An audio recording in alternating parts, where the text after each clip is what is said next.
Hey guys, how's it going? My name's Anthony. My name's James. And this is Beyond the Coil podcast, a podcast that's all things EV related. In this episode today, we're just going to be introducing our channel, talking about the simple things we do, and just going over some other stuff. Yep, so my name's Anthony. I'm a student at a community college.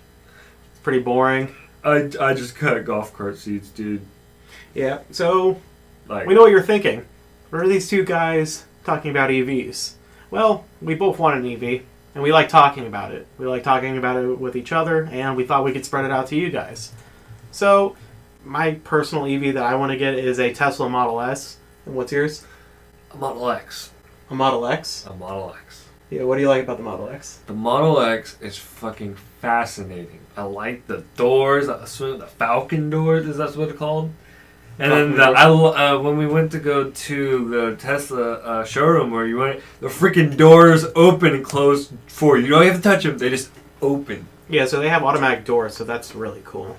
For me, the reason why I picked the Model S is because it's just a really amazing car, beautiful design, very classy. The doors don't, they self-present, but they don't open up for you.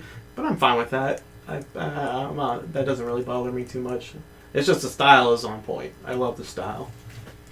Anyways, guys, so since this is like an introduction episode, we don't really have much content this episode, since this is like the first kind of pilot episode, if you will. But what we do have is an interview. This man on YouTube, he has a small channel. It's not really small, it is growing at a rapid pace. He had 50 subscribers maybe a week ago. Now he's at, I think, 180. It's really, he's starting to go up. He's going a lot faster than I have. His name is Kyle DiPeppe, and he has a YouTube channel where he talks about his CPO Tesla, and he talks about some other cars, but we're more interested in the Tesla because it's an electric vehicle that we're both really fond of. And I do apologize because this interview, it was a little bit unprofessional. Not on his part, he did a great job, but we were recording the screen and we had a little fuck up, and basically it looks like this. Yep. Just his face. I'm sorry, Kyle. I'm really sorry. Anyways, guys, we do hope that you enjoy the interview, and we'll be writing the next episode for next week, and we hope you enjoy it. Anyways, guys, enjoy the interview. All right, guys. So here we have Kyle DiPeppe. He's a YouTuber. He is growing. He had about, how many subscribers have you had just like a few weeks ago? You're growing pretty fast, because didn't you have like 40 and then you went to 150 pretty instantly? Yeah, I was probably at maybe like 40 or 50 in November. It was weird. There was one video that had about 4,000 views now, and that was posted, I think, on New Year's Eve. That was the 5 reasons not to buy a CPO Tesla, correct? I think that was I think there was one before. That one also had a lot of views, and then I posted another one. I don't remember the exact one I posted that day. But both of those did decently, and I saw a lot of subscribers that week of New Year's. But, obviously it's still very small, so. No, but like with my channel, I've had, for the longest time, I had like 15 to 40 subscribers. And that was like from a 2-year frame. And I don't know what happened, but I made one popular video and I instantly got like 1,000, 2,000, 3,000, 4,000. So I definitely see that going for you, man, because you're posting every day. You're giving out really quality content, and your editing's great. For a channel, with your subscriber count, you would the average person would expect much less. Like they'd imagine just some dude recording with their phone, like, "Hey guys, this is the Tesla, and it's cool, bye." But you're putting in a lot of work for it, which is really good. So you're definitely going to have probably by the end of the year, easily a couple thousand. Can I ask what a CPO model is? Yeah, so they used to have a certified pre-owned program. Okay. And I actually didn't realize. I made a video saying the update on their CPO process, and they actually just got rid of their CPO process. So now it's a used car process. So I don't know the exact date that they stopped it, but I would assume that I was probably on the tail end of when they still had their CPO process. So I bought my car sight unseen. There were no images beforehand, and the understanding was I would basically receive a car that was in new condition. So anything that needed fixed, they would fix. But now you request pictures and they sort of show you what damage is already there, and that's what you're taking delivery of. Yeah, I have seen that, and I was actually looking forward to buying a used Model S. I wanted the P100D used one because I saw a great price for one. It was, I think, it was like it was cheap. It was like 90,000 for a P100D, which is, insanely cheap. But I've seen I've seen Rich Rebuilds channel. I've seen the video of him with his Model X, and he's been waiting on months for it, and he's paying insurance for that, which he has to. I think he'll be able to if he calls his like credit card company or whoever he's getting charged with. I'm sure he can probably refute that because he hasn't had the car, so they shouldn't. They have no right of charging him for that. Yeah. But yeah, like that's been really like kind of like scaring me off buying a used one now because I've seen another used one. It's a P90D and it's only 78,000 and it has like the enhanced autopilot, which is like I really want that because I want to have maybe the option of getting full self driving one day. And for 78,000, that's a really good deal. But imagine if you put the $2,500 down payment, you go and you look at the car and it's like the rims are all curved, it has scratches, it has dents. There could be fingernails in the car. It'd be really disgusting. You're paying $80,000. You could expect them to be putting a little bit more work into it, Make sure it's all especially buying from them. Yeah, especially from buying from Tesla because the cheapest car they have right now is it's like 42,000 with the Model 3, and who knows when they're going to come up with the $35,000 baseline. They're laying off workers and like they're saying that's going to help bring down costs, but like we're not seeing anything yet. Anthony had a list of questions, and one of them I wanted to ask was, would you be willing? Are you ever going to consider trading in your Tesla for a Model 3, possibly like a mid-range one, maybe like a base model, maybe even the performance one? Because I got the chance to drive the performance model, and that's a beautiful, stunning car. Yeah. So actually, one of my coworkers picked up the Model 3 Performance in I think October, right when they were doing that big push at the end of Q3 to deliver a ton of the Model 3s. And I've seen his car, and I mean it's great. I do think that if I were to trade it in or go for another Tesla later on, it would probably be the P100D or a Roadster. And the only reason, I mean, the Roadster is very expensive, so I don't know, how maybe the first generation. Yeah. But I'm definitely like a big car, motorcycle person in general, and so I just like the idea of having like the fastest Tesla. So the P100D is still faster than the Model 3, but I mean, if I had two, then I think the Model 3 Performance would be like the second one. But if I were to trade it in for another Tesla, probably the P100D. Okay. So, all right, cool. So that can transition well into my questions that I have for you. I believe I have 6 questions. So first question is, how was your like overall experience with purchasing the P85? So for me, it was I guess to start from the very beginning. I originally was up in New Jersey at the time with my last job, and I didn't need a car because I could just walk to work. It was like the Metro New York area. And I just kind of started looking at them. I loved how, fast they were, the acceleration and all that. So I had been looking online for a reasonably decent priced P85. Because at the time, those were the cheapest like CPO models that you still got relatively good performance out of. And so I was really trying to find one that was under 50,000. And so I was probably looking for easily 6 months. And then it got closer to the time where I was actually getting ready to move back to Maryland. And I found one come on, and this was maybe a month and a half before I was going to move home. And I noticed that when they were going on their used CPO site, the cheaper P85s, they were being picked up within a day. So I knew that if I didn't act as soon as I saw one, I would lose it again. So the day I went into work, I would check every morning and I saw one and I just put a deposit down. And so from there, you get a call from Tesla, obviously. They just kind of go over everything. They want to make sure, like, hey, is this the right car? Just go over all the features. Was it like Rich Rebuilds call where it's just like, hey, thanks for buying a Tesla.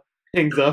It's a little bit better than that at the time. So I think they've just gotten swamped with like a flood of influx of like people trading in cars and stuff.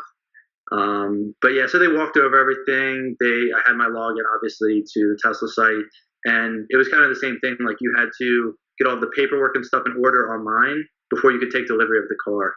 And my car was being shipped from California, so they told me it was easily going to be anywhere from like 4 to 6 weeks.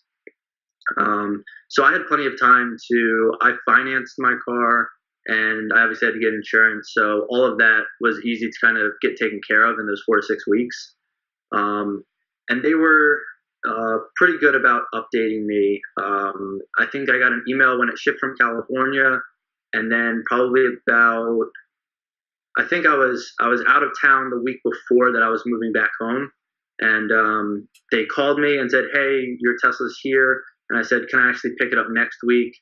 And so that was pretty seamless. They were like, "Great, let's just schedule a time." So they were just like, "Do you want to come in at like 12, 3, or 6 o'clock?"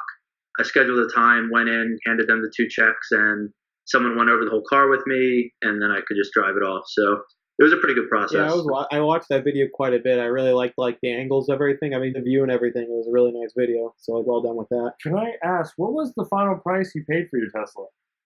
I think it was just over 50,000. So it was like 50,600 or something. It ain't too bad. No, I think P85s are actually worth more now because it's like the cheapest P85 you can get. So like that's on the Tesla used car section, isn't it? It's like 55,000 because they have like the Model S75s, like the only rear wheel drive non-performance. And I think like 55 because P85s are becoming a little bit hard to come by. I did some that were in the like high 30s. Yeah, you have seen them in the high 30s. Oh, so okay, yeah. so they're still keeping their value relatively well. My favorite model besides the P100D is it's the P85, like the all black with the black interior and the carbon fiber. Like I think honestly that's probably like the very best of the rear wheel drive Teslas because it has the performance. It has the same kind of acceleration as the 75D, and the 75D is still crazy acceleration even today's standards. So, yeah. I mean, and you have like all that front space, like the trunk space, all the rear space, and you get the benefit of the free supercharging, which is really good. So wait, you have the free supercharging for life, right? Yeah, so I actually did read on, and when I log into like my Tesla account, it does say free supercharging for life, and if I do ever sell the vehicle, whoever buys it from me has free supercharging for life. So I'm assuming that they're kind of like grandfathering in vehicles that have it, and then whoever buys it in the future will always have it. So at this point, the only way to get free unlimited supercharging for life is to buy a vehicle that currently has it. And do you have the data plan on your Tesla? Like the premium data connection? What is it? Yeah, so it has the 3G connection. I don't know if there's like a limitation to that, because I know that they're always going to do like over-the-air updates, but you can also connect to Wi-Fi. And then I know that I have Slacker radio for free, so I don't know if at some point they're ever going to make that like a monthly plan that you have to pay for. But yeah, there was a sale when we were test driving the P100D. There was a salesperson. He was saying how if you buy a used Tesla, it only comes with 3G, and if you buy a new Tesla, it only comes with 1 year of premium connectivity. But it's just like I don't think that's true. I mean, maybe for like what's the one app? What's the one radio app that everyone uses? Pandora. Not Pandora. That's free. Spotify.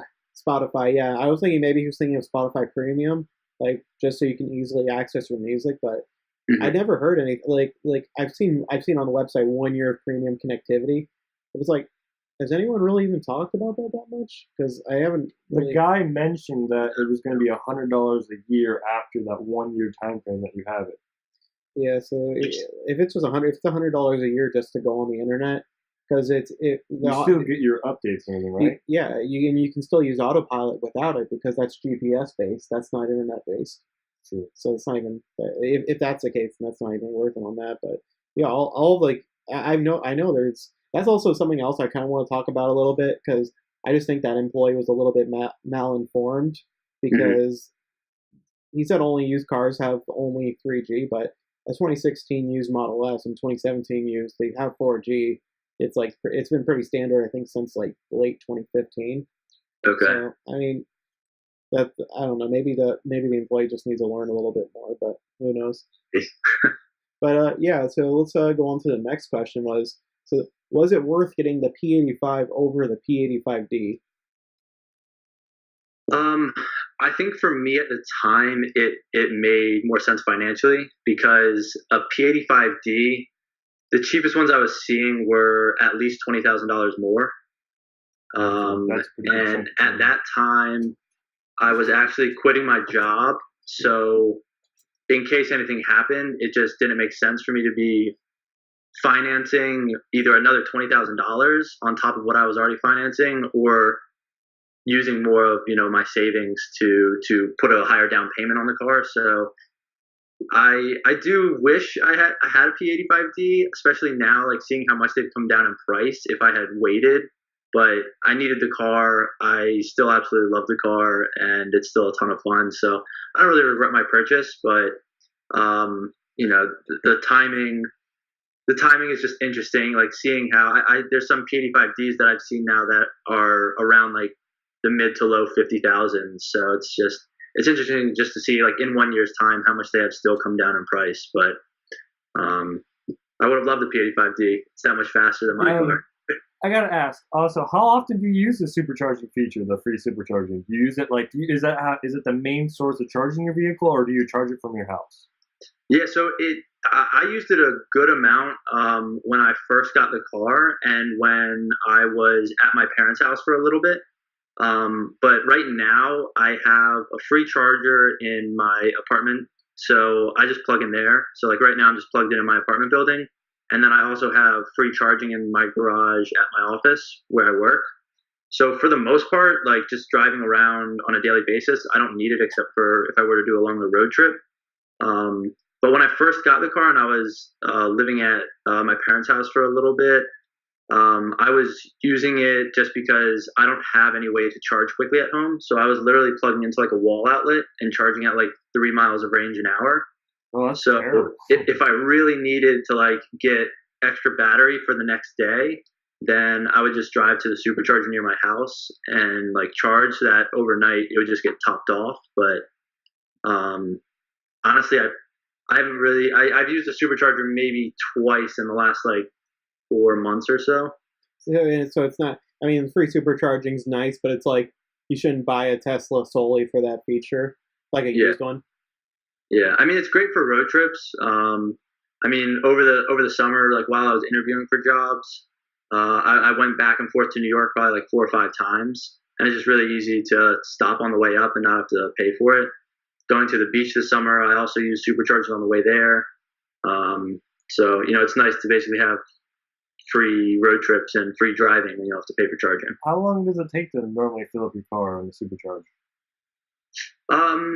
It depends. Typically, the way that the Tesla nav will work is that it will like guide you to the superchargers on the way, and I'd say it's usually anywhere from 20 to 30 minutes is like the average time that it'll tell you to stop and charge before continuing on your trip. And the other thing is basically after 30 minutes, the rate at which it like adds range to your car starts to drastically slow down. So once you hit like that, 70 to 80% capacity on the battery, it drastically brings down the rate just to preserve the battery life. So like you waiting there versus getting back on the road and going to the next supercharger, it's not really worth it. Okay. So, yeah, well, I guess I'll go to my third question. So this is going back to a little bit of the used Tesla. So from all the current news of Tesla's used car service, like, Rich Rebuild, I think Like Tesla made a video about like their used car service, like how it's like, lower quality. Would you consider buying a used car, like a used Tesla again? Like if you found like a used P100D, would you go for that, or would you just save up and get the new one? That's a good question. So the one benefit, I guess, of having a used Tesla is that you can still get the free unlimited supercharging if that's, a big concern or want for you. If you do a lot of road trips or drive a lot, it is nice if there's one near your house that you can use. I guess the one thing with buying a used Tesla at this point is that, get as many pictures as you can and make sure that you're getting a really good deal, because at this point, you're not you shouldn't be paying any amount of premium since they're clearly not going to fix anything. So I think that's why I feel a little bit better with the price that I did pay for my P85, because they've come down in price since I got them, but you're buying them in a more as-is condition, whereas more I got it in like more like you're supposed to fix it up. So I'd say if you're searching for a used Tesla, I don't think there's anything wrong with buying a used Tesla. Obviously, like Rich Rebuild is having a terrible situation, so hopefully that doesn't happen to more people. But I think definitely like do your homework, really shop around, and wait for a good deal since it's no longer a CPO process. Yeah, precisely. Because like like I said in that video where you got your delivery, yours is still like a at the time like what you got it in 2018, correct? Yeah, I got it in February of 2018. Yeah, so yours was a 4-year-old car and it still looked like brand new. Like they they like changed like if there was like a scratched up front like a nose cone or nose, they replaced it. Now they're not going to be doing that, so it's just going to be like it's not going to look terrible. I mean, it might look terrible, but it definitely they need to drop. I think they need to drop the prices a little bit more. For the quality. Okay. So, but I think that's also contributing to the price drops because it's no longer CPO. They're not charging that premium because they don't have to replace parts, so they're dropping prices because of that as well. Yeah, that's good. So, I mean, when my next question is kind of like the first one that James said. It was are you going to trade in your P85 for a newer model, perhaps Model 3? So, I mean, you pretty much explained that you would rather get the 100D or. Yeah. Did you say? I'm sorry, I wasn't really. You said would you get the Model 3 Performance for a second car? I'd consider it. I think I'd consider a P100D before the model. Again, it would probably come down to what kind of prices they were trading at the time. If there's used Model 3 Performances in the future and versus used P100Ds, but I mean the acceleration of P100D is absolutely insane. But also looking at like the Model 3 Performance, it's definitely like a little bit smaller of a car. Like the Model S was definitely like a much larger car when I first got into it. But now that I'm used to it, it doesn't feel as cumbersome as it used to. Yeah. Yeah. I mean, same here. I've been inside the Model 3 and it like to me because I'm not like super tall, but I just didn't really like I'm big. So it was just like a little bit cramped for me. I'm like 6'4" and sitting in the Model 3 is actually pretty comfortable. Did you sit in the back seat at all? I have, yeah. Have you? I've sat in the back of the Model S, and the Model S was really nice. I think I sat in the back of the Model 3, and I thought the Model 3's actually cushions were a little bit softer. A little bit more comfortable. They probably are. Yeah, because they're newer, fat, cushions. So they're nice. So my next question is more of a social question. Do people compliment your car in public? Like if you're driving around, do people they notice it and they compliment it or? I don't notice it that much when I'm out. I think that there's so many of them now that people are kind of like numb to them a little bit. There's nothing like super flashy about them either. But I think like if I give people a ride in them or, family or friends found out I did get a Tesla, like a lot of them were like, how do you like it? Can I get a ride in it? And they wanted to see it because they hadn't been in one. Obviously, everybody's always fascinated by the giant touchscreen. And then it is interesting to see how many people still think that they're like hybrid cars or like how many miles on electric range and then how much gas can it take? I'm like, oh no, it's fully electric. And then some people go to the gas station and try to fill up their Teslas. Yeah. I'm like, what? Okay, so they're becoming more normal, which God, I kind of blame the Model 3 for that, but at the same time, it's not a bad thing because it's like it's good. There's more Teslas on the road, but like 80% of the Teslas you see on the road now are Model 3s. Yeah, we live in Florida and like the Tampa Bay area, and it's crazy how many Model 3s I see like everywhere. It's nuts. Yep. You can see like 3 different colors every day. Like 3 different colors in the same like stretch of road, and you're like, yeah, but yeah. So I mean, it is nice though that the cars are still really good. So the next question I had is, what's your opinion on the referral program ending? The simple response is, I wish it wasn't ending because I would love to be able to get a free Tesla Roadster just by getting enough referrals. Yeah, I was planning on using your referral if I would have got one, but I'm not going to be ordering mine until maybe June, and it's ending February, so it's just like Yeah.